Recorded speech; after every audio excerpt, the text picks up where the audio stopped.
Hey everyone, it's Elle Hayes. Welcome back to my channel. I have a new kind of video for you today. I'm not even going to say it's going to be part of a series because I feel like all of the last few videos I've done, I've said that. It's happening, but I don't want you to think this channel is just going to be, here are all these random series that you don't have time to watch fully. But I think they'll each be fine individually, so they're not a series you have to really follow. So just keep that in mind. That'll help, I think, with the influx of all the consistent segments I'm doing. But anyway, this segment's going to be on Dungeons and Dragons, so if that's not something that's for you and not interested in, this may not be the video on my channel that you enjoy, but that's okay. There are plenty for you to look at. The name of this segment's going to be Beginners to D&D, since I am pretty much new to this entire thing. So without further ado, let's get into the video. So I recently got into D&D within the last year. It's less time than that even, but it's within a year, maybe 6 to 8 months tops.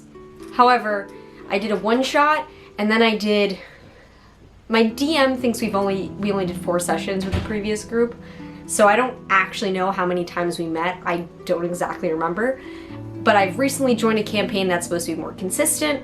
Peep our Twitch channel below so you can see it. It should be almost every week with the exception of next week, but I'll get into that in a bit. I wanted to go over my expectations, the reality of everything, and then some tips that I'm gonna give other beginners if you're someone who's getting into D&D. Expectations wise, I was really nervous because I was afraid I wouldn't fit within a group dynamic, specifically the group that I was joining, since despite the fact that I'd known a lot of them prior, so there was that comfort at least, I also knew at least a few of them used to act, and therefore maybe had more stage presence, but more so were comfortable getting into a role.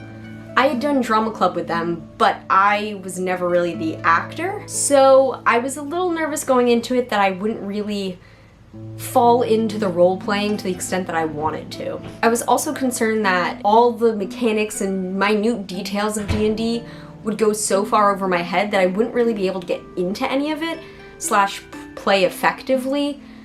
I was really under the assumption that there were just so many rules and very strict guidelines to adhere to that I wouldn't possibly be able to A, enjoy it, and B, be a crucial part of a campaign where people thought I added value and wasn't holding them back because I was the newest player. Everyone I joined had been playing for years, so I am by far the newest player to the group that I'm in. So that added another layer of, oh no, I'm super new compared to all of you. I never even dabbled in D&D prior to this, never really dabbled into role-playing. I guess the closest I got to role-playing years prior would have been not just one-offs of acting, but specifically in games. The closest I got to role-playing would be getting into video games where you played a character and really feeling like I was involved in that story. That's as close as I got, and that doesn't really do it justice. I also thought that you had to really go all out, and I mean dress up like crazy, make your characters, I mean drawing them physically / and or minis, and having just an incredible backstory that was really captivating. Those were my expectations going into it. I'm happy to say that they weren't all right, although some were to an extent. Thankfully, I became a part of a group that was super welcoming to new players. Okay, you should just know that we don't do this a lot, so this is like a really huge deal. On Wednesdays, we wear pink. And they were willing to walk me through learning things. I didn't feel as if I was holding the group back when I asked questions, because even the people playing for years also ask questions. It's normal. It's hard to know all the minute details we want, and to also remember all the rules, especially if it's a homebrew game. It's not easy to remember all the DM specific rules that they adhere to that maybe the normal D&D guidebooks would not have. I also like that the group I'm in doesn't force strict rules. There is more leeway. I know there are some people who prefer the very traditional old school D&D, and that's fine if that's your cup of tea, but for a new player, this just felt much more inviting than other options of D&D that I've read about, seen in forums.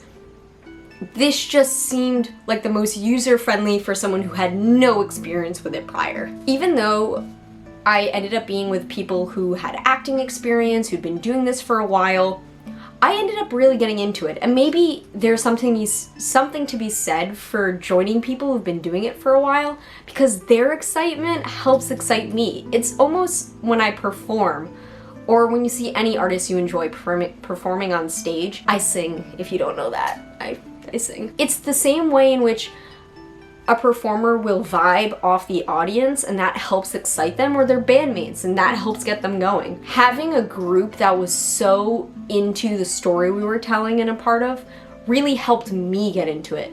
I mean, I haven't been doing it very long, and just the couple of times that we have met to get our campaigns going, I have done crazy makeup to get into my characters.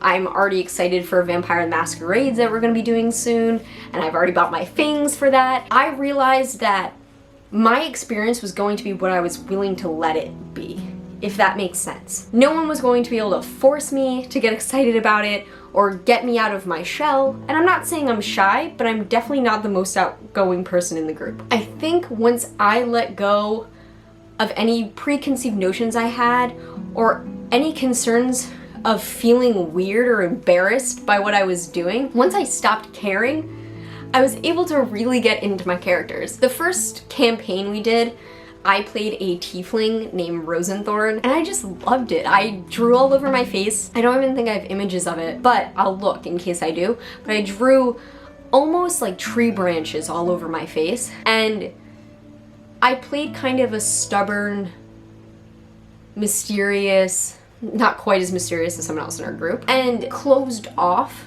individual who would open up when they felt really close to the people around them, but even more so was very defensive of the people around her. I also love to get into battles just cuz. We'll take him together. You're going slowly on the left. Taking him now! No, Anakin, no! No!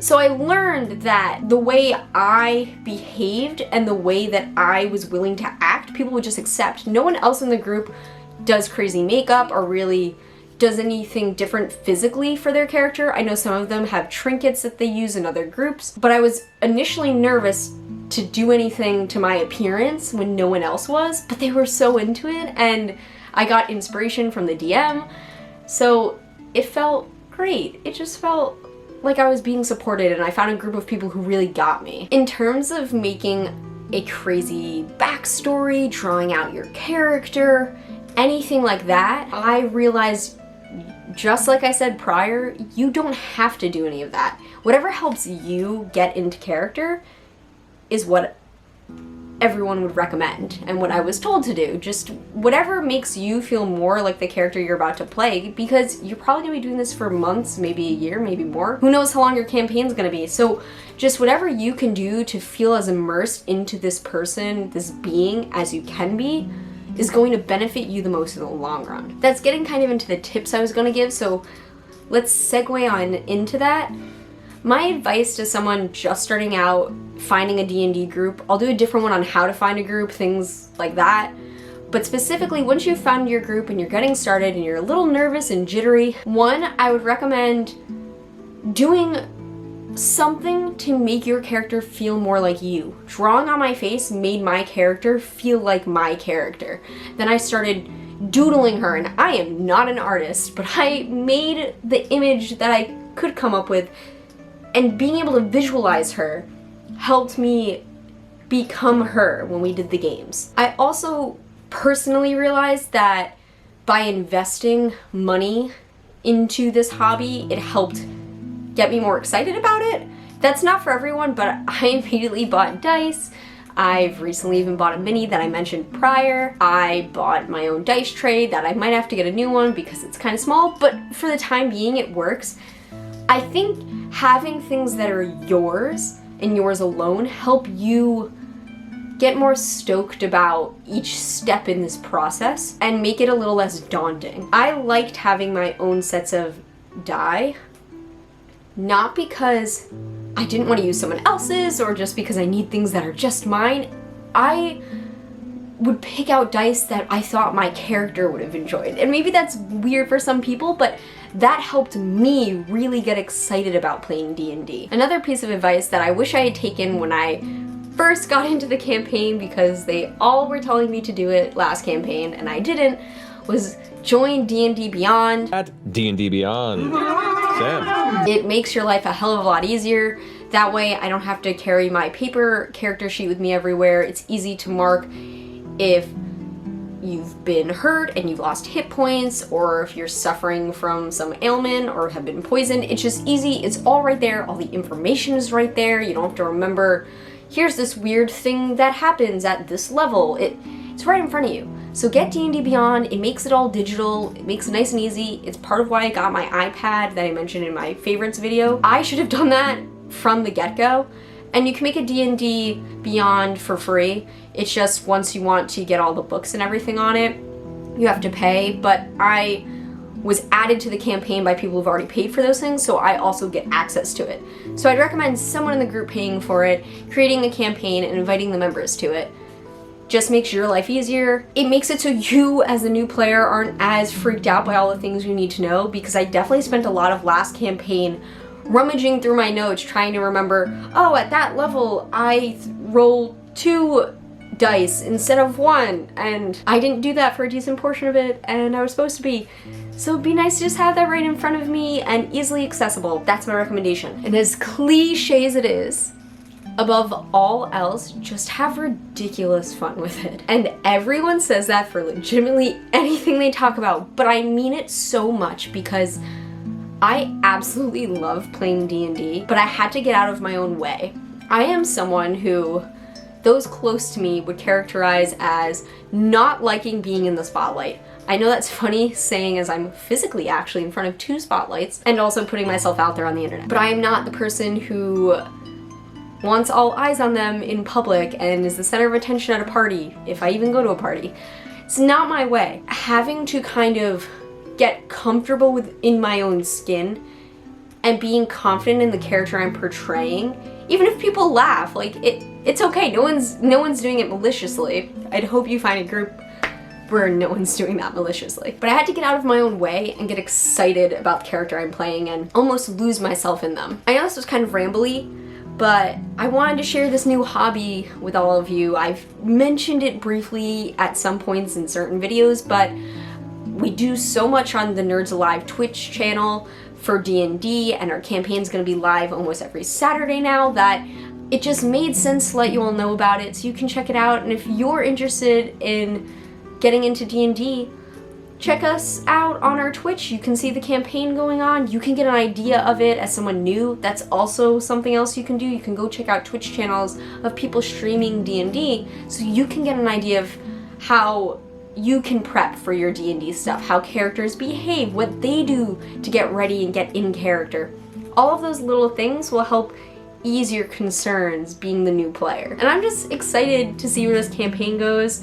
My new character is Nicey. I'm a wizard gnome, so yeah, you can check us out on Nerds Alive Twitch channel. I hope you enjoyed this video. I know it was kind of different, but I'm hoping I'll find some of you who also love D&D and let me know about your first campaigns, what your nerves were like, and if you're new to this and really excited, if you have any questions, let me know. I'll probably do a video soon with my friends from the campaign who are more experienced to help answer some of your questions. So if you have any, leave them in the comments down below. Hope this was informative, and I will see you on the next video. Bye guys. Make sure to like, subscribe to this channel, join the fam. We finally hit 50 subs. I meant to say that. I was so excited right before I started filming this. We hit 50 subs, and it's a small milestone, but it's exciting for me as this channel is growing. So thank you to all of you. If you liked this video, you know the drill. There are more videos for you to click. Click them. You'll like them, I swear.